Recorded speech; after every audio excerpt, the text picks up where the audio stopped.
歡迎來到新興消息頻道，請訂閱頻道，所以大家不要錯過當天最熱門的新聞。我們今天的時事通訊包括以下內容：一個敢說，一個敢接。白鹿王鶴棣綜藝化學反應把全場玩瘋了。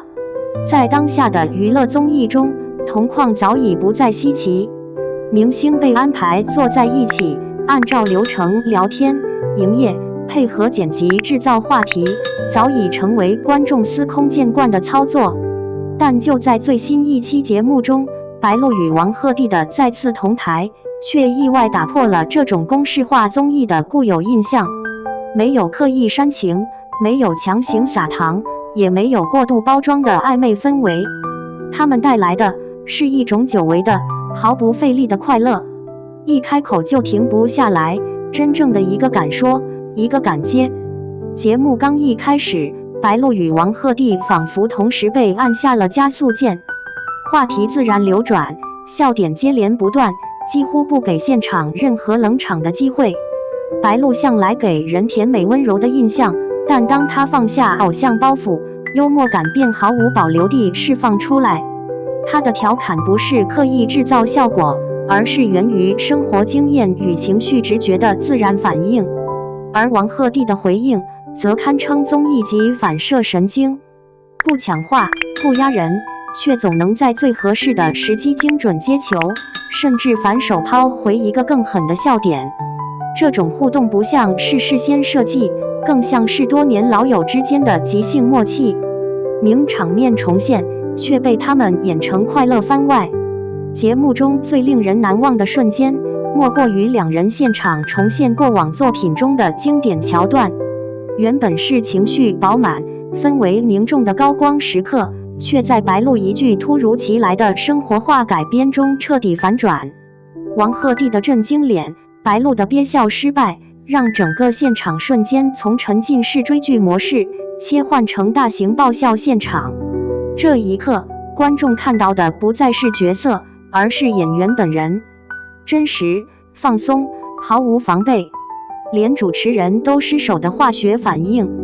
作為經驗豐富的綜藝主持人，楊迪原本承擔着控場與串聯的任務，然而在白鹿與王鶴棣的連環輸出下，他反而成了全場最頻繁失控的那一個。多次嘗試拉回話題，卻次次被兩人用意想不到的方式打斷。這種失控卻恰恰成了節目最自然、最動人的部分。沒有人刻意搶鏡，卻人人都被照亮。笑過之後，是難得的真心話。在節目的最後，兩人終於放慢節奏，談起彼此真實的感受。王鶴棣認真地評價白鹿，她是我見過最真實的女演員之一，從不裝。白鹿也毫不猶豫地回應，她是一個非常可靠的搭檔，在工作中給人很強的安全感。雙引號，短短幾句話，沒有煽情配樂，卻讓不少觀眾在彈幕中寫下突然被戳到。網友熱評，我們喜歡的從來不只是好笑。節目播出後，相關話題迅速登上熱搜，網友們的評價出奇一致，不是營業，是快樂本人。雙引號，他們的默契讓人覺得世界好像沒那麼累。雙引號，拜託多合作，喜劇也好，綜藝也好，看不膩。雙引號，這種相處狀態太舒服了，看着就想笑。雙引號，更有粉絲自發剪輯兩人的互動合集，甚至創作平行宇宙劇本，希望看到更多可能性。為什麼他們的同框如此打動人？或許答案並不複雜，在他們的互動中，看不到套路，看不到算計，也看不到刻意迎合，只有自然流露的信任、放鬆，以及對彼此節奏的尊重。這種狀態在如今高度工業化的娛樂環境中顯得尤為珍貴。從綜藝名場面到觀眾情緒共鳴，他們為何讓人如此上頭？白鹿與王鶴棣的這次同框，真正厲害的地方並不只在於好笑，笑點固然密集，但真正讓觀眾反覆回看、不斷剪輯傳播的，是那種極其罕見的情緒共振感。他們的互動並非通過誇張肢體或強行造梗來博取關注，而是一種源於彼此熟悉、信任所產生的自然反應。一個表情，一個眼神，甚至一句看似隨意的補刀，都能恰到好處地落在對方的節奏點上。這種默契不是臨時起意，而是長期合作、性格契合與價值觀相近共同打磨出的結果。不搶、不裝、不端着，綜藝感的最高級形態。不少網友在評論區提到一個共同感受：他們不像是在上節目，更像是在一起玩。雙引號。在如今競爭激烈的綜藝環境中，很多藝人為了鏡頭和話題，不得不主動制造存在感，甚至不惜用力過猛。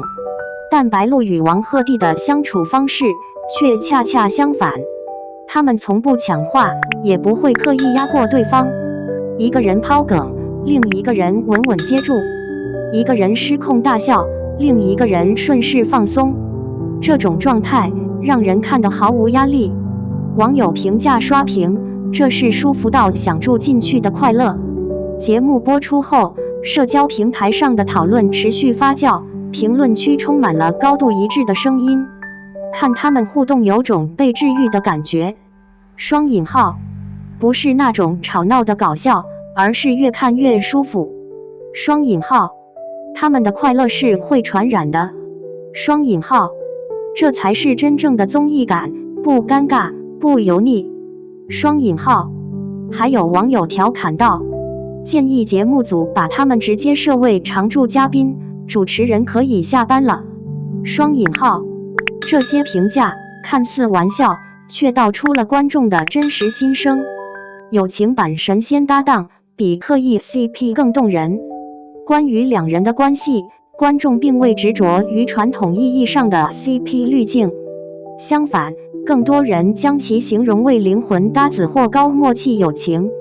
正是這種去標籤化的相處方式，讓他們的互動更加真實、耐看。沒有曖昧營業，也沒有刻意示好，卻反而顯得情感更加純粹。有網友留言寫道：他們不是在表演關係，而是在享受相處。雙引號，真實是他們最稀缺的魅力。在最後的採訪片段中，兩人提到彼此的評價，成為整期節目情緒的落點。王鶴棣談到白鹿時，用詞克制卻真誠；白鹿回應時，也沒有誇張修辭，只有篤定與認可。這種真誠讓觀眾從爆笑中慢慢沉澱下來，也讓人意識到，真正打動人的並不是段子本身，而是段子背後的那份真實。為什麼觀眾願意為他們反覆買單？或許因為在他們身上，觀眾看見了一種久違的狀態，不被人設束縛，不被流量裹挾，不必隨時計算得失。他們只是自在地存在着，彼此尊重，也尊重觀眾的感受。結尾，快樂不是表演，而是一種被看見的真實。白鹿與王鶴棣的這次同框，像是一場意外卻溫柔的提醒。娛樂的本質原本就該讓人感到輕鬆。他們用笑聲帶走疲憊，用真誠拉近距離，在喧鬧的娛樂世界中留下了一段讓人願意反覆回味的時光。也難怪網友會說，只要他們同框，節目就已經贏了一半。